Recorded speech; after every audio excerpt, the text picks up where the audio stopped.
সকাল থেকে হচ্ছে আমরা ফুল তুলে গঙ্গা মা কাপ্তাই হ্রদের মধ্যে হচ্ছে গঙ্গা মাকে হচ্ছে ফুল দিলাম।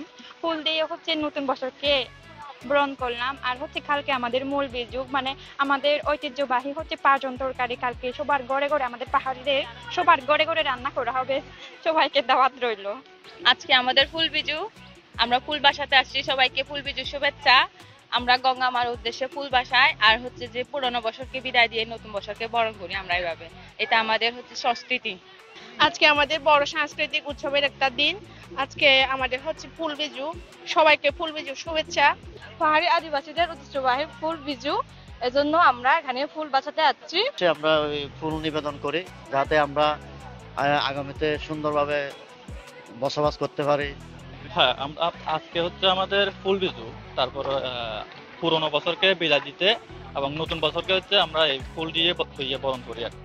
এখানে যে ঐতিহ্যগত প্রোগ্রামগুলি আছে এইগুলি দেখার জন্য আমরা মূলত এখানে আসছি। তো আমরা আসলে এখানে আর কি ঠিক আছে দেখতেছি যে ওরা যে আর কি ঠিক আছে বর্ষবরণ অনুষ্ঠানটি এটি আর কি ঠিক আছে ভালোভাবে হ্যাঁ তাদের জন্য হয়, সেটাই দেখার জন্য আমরা মূলত আসছি এখানে। অপূর্ব অনুভূতি, সত্যিকার অর্থে বাংলাদেশের ঐতিহ্যে লালিত এই যে পাহাড়িদের অনুষ্ঠান দেখে আমি এত অভিভূত যেটা ভাষা প্রকাশ করার মতো না। সংস্কৃতি এটার অন্য কোনো ব্যাখ্যা নেই। তো ভীষণ ভালো লাগছে।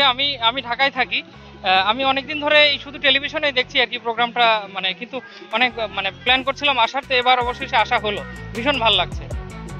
সকাল থেকে তো অনেক রিচুয়ালসই আছে, তো এটা যেহেতু আমার ফার্স্ট টাইম, তো নতুন একটা এক্সপিরিয়েন্স হলো।